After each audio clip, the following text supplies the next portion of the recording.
Ya pemirsa, menanggapi kebijakan pemerintah tentang adanya tatanan hidup baru, new normal, saat ini saya akan mewawancarai sejumlah narasumber bagaimana tanggapan mereka atas kebijakan tersebut. Pemirsa Suara Jakarta, saat ini saya sudah terhubung dengan Rahmat Effendi selaku Wali Kota Bekasi yang akan berbincang kepada kita bagaimana kondisi di sana untuk menyambut new normal. Halo, selamat siang Pak Rahmat Effendi, apa kabar? Baik, gimana Gerini? Sehat ya? Sehat, Pak. Pak Wali, ini PSBB infonya diperpanjang ya? Ya, kalau PSBB-nya saya kira Gerini itu nggak akan hilang karena memang kita masih menangani COVID. Tapi proses relaksasinya, proses adaptasinya ini mulai kita rubah. Ya, yang pertama adalah kita harus bisa bagaimana mengantisipasi dari klaster-klaster baru ya dengan rancangan bahwa kita mampu meminimalisir persoalan yang ada dengan tim kesehatan, dengan alat tes yang cukup, dengan fasilitas rumah sakit.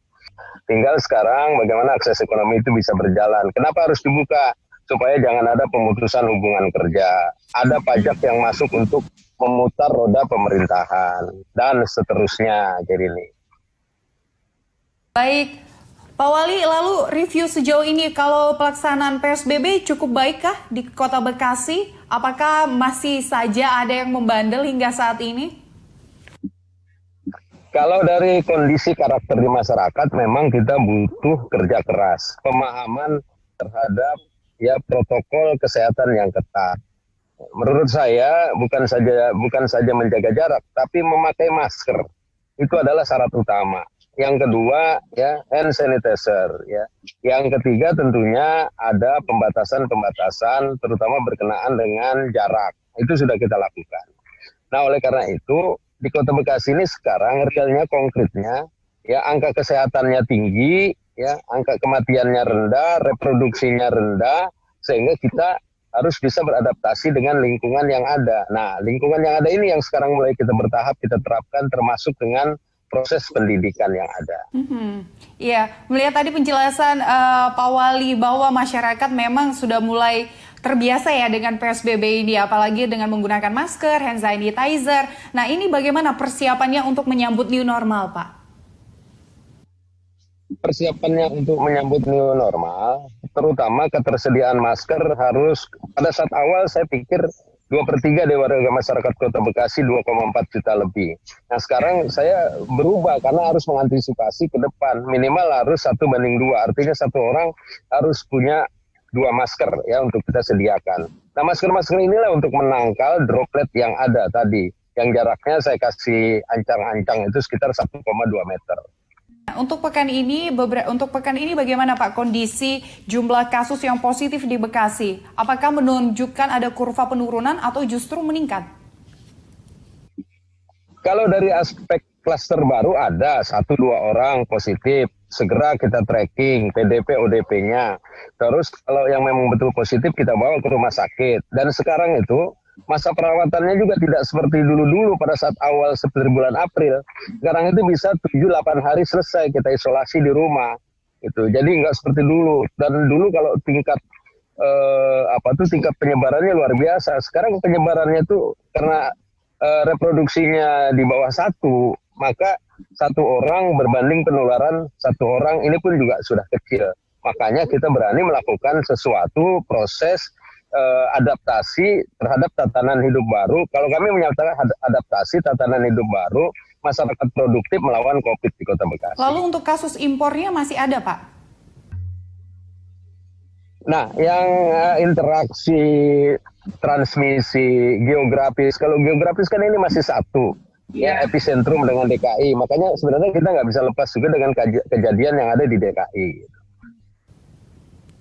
Dan untuk pelonggaran, tadi Bapak mengatakan untuk saat ini masih ada perpanjangan hingga 4 Juni. Nah, kemungkinan nanti untuk new normal baru dilaksanakan tanggal 6 Juni. Nah, 5 Juni ini kan berarti sudah ada pelonggaran nih, Pak. Apakah kalau sesuai dari prediksi, ini masyarakat sudah diberitahu tentang protokol kesehatannya, bagaimana untuk tetap menjaga jarak tersebut? Ya ini kalau di Kota Bekasi itu dari sejak tanggal 29 sudah melakukan penyesuaian. Tanggal 1 itu fase pertama. Jadi 1 Juni itu sampai dengan 7 Juni itu adalah fase di mana kita melakukan perubahan-perubahan ya. Terus yang kedua dari tanggal 7 Juni sampai dengan tanggal 15 itu kita melakukan fase reparasi. Reparasi itu adalah perbaikan-perbaikan struktur yang ada.